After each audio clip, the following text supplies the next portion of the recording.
Science and technology UPSC prelims के लिए Ravi P Agrahari की बुक जो कि 8th एडिशन है 2025 प्रीलिम्स के लिए दिखाते हैं। How is this book?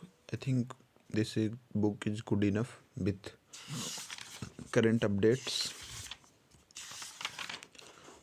ये देखिए, इसका इन्फोग्राफिक्स है and this is the topics like space and technology in India, कैसे डेवलपमेंट हुआ है, different organisations and energy development, nuclear diplomacy, various institutional setup, satellite, outer space affairs and different regulatory bodies, government programs, technical aspects of information and communication, ICT based cyber security, computer defense, artificial robot, nanotechnology, IPR, universe, particle physics, biotechnology and health and welfare program, and corona history updates and miscellaneous topics. Also mains answer 21, 22, 23 some important PYQs mains के दिए हैं। After that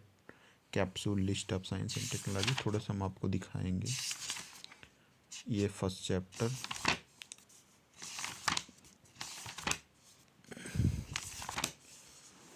ये देखिए space में चंद्रयान 3 दिया हुआ है काफ़ी अच्छे से, Chandrayaan 2 and UN office for space affairs. ये कौन सा चैप्टर है गाइज? ये है आईसीटी बेस्ड सर्विसेज। इसमें दिए है one web internet Jio platform to provide satellite broadband services. ये देखो वर्चुअल रियलिटी, ऑगमेंटेड रियलिटी, ठीक है। ये कुछ चीज़ें दी हुई है इसमें। Optical computer photonic framework, non fungible tokens, ये सब दिया। ये सब काफ़ी अच्छे से कुछ चीज़ें दी जाती हैं एक ग्राफ में। नितिन पी अग्रहरि की बुक है digital India initiative and telemedicine. और ये PYQs भी हर एक चैप्टर के अंत में रहते हैं। जैसे ये 2024 का प्रीलिम्स का क्वेश्चन है कि 3D virtual worlds can be accessed simultaneously. After that software as a service, जो कि 2022 में आया था, ठीक है गाइज। और ये qubit mentioned in news, non fungible tokens, augmented reality, digital signature, context of wearable technology, plan of government of India, project loon, and next chapter that is cyber security guys। इसमें क्या क्या topics हैं देख लेते हैं। Cyber security and its related issues, cyber crime, measures to control cyber crime in India, cyber security and significance of cyber security in India, cyber check, ठीक है guys, different forms of cyber terrorism। After that, distributed denial of service attack, combating cyber terrorism, cyber warfare, basics of cyber terrorism, cyber warfare in India. Cyber warfare consists of many different outputs, so shortcomings क्या क्या हैं and long term response क्या होना चाहिए cyber के लिए। National cyber security policy जो 2013 में आई थी वो क्या है। साइबर क्राइम कोऑर्डिनेशन सेंटर जो कि मिनिस्ट्री ऑफ होम अफेयर्स के द्वारा सेटअप किया गया है। आफ्टर दैट ब्लॉकचेन टेक्नोलॉजी जो कि online registry of digitally verified dealings है, ठीक है गाइज। और यही है।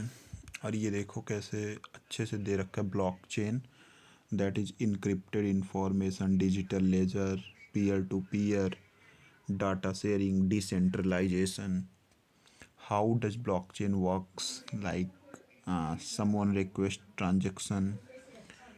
After that advantage and disadvantages क्या क्या है कि ये बहुत competing platforms है, implementation challenges हैं, regulatory implications हैं, complex technology है। What are the smart contracts? Self-executing legal contracts between two contracts on the blockchain network. ठीक है। फिर क्रिप्टो करेंसी के बारे में दे रखा है, crypto currency and regulation of official digital currency bill. फिर इंडियन क्रिप्टो करेंसी का हिस्ट्री दिया कि first crypto currency bitcoin launched in 2009 by Satoshi Nakamoto. 2018 में आरबीआई ने बैन कर दिया था। तो फिर व्हाट्सएप की जो न्यू पॉलिसी आई है उस पर दे रखा है। और spyware, Pegasus, crypto jacking, blue bugging, इसमें ग्राफ में अच्छे से समझा रखा है कि क्या क्या चीज़ें हैं पेगासस स्पाईवेयर का, फिर क्रिप्टो जैकिंग का। फिर ये चैप्टर फिनिश हुआ और यहाँ पे PYQs जैसे ब्लॉकचेन टेक्नोलॉजी, फिर साइबर इंश्योरेंस एंड पब्लिक की इंफ्रास्ट्रक्चर, द टर्म आए हैं पेटिया, वानक्राई, टर्नल ब्लू, फिर उसके बाद साइबर सिक्योरिटी इंसिडेंट्स। सो यही फीडबैक है इसका। उसके बाद हम कुछ और चैप्टर्स इसके देखते हैं। नैनो टेक्नोलॉजी का ये चैप्टर है गाइस। सो थोड़ा सा फ्रेमवर्क देख लेते हैं कि नैनो टेक्नोलॉजी, फिर इसकी हिस्ट्री क्या है। तो मैंने जहाँ तक पाया रवि पी अग्रहरि का बुक काफ़ी अच्छी। अगर आपको बेसिक समझने हैं तो कार्बन नैनो ट्यूब क्या है, फिर इसमें नैनो टेक्नोलॉजी, हेल्थ सेक्टर, ये PYQ दे रखे हैं। रवि पी अग्रहरि की बुक काफ़ी अच्छी है। ये देखिए 8th एडिशन 2025 प्रीलिम्स के लिए। उसके बाद ये देखिए साइंस एंड टेक्नोलॉजी, आपको बाई करना चाहिए अगर आपको बेसिक्स करना है अच्छे से। थोड़ा सा और दिखाते हैं, क्रिस्पर Cas9 दे रखा है काफ़ी अच्छे ग्राफ में। उसके बाद प्रो न्यूक्लियर ट्रांसफ़र क्या है वो दे रखे हैं। सो गाइस अगले वीडियो में और भी रिव्यू के साथ हम मिलेंगे। थोड़ा सा डिफेंस टेक्नोलॉजी अब देख लीजिए। ठीक है गाइस, थैंक यू।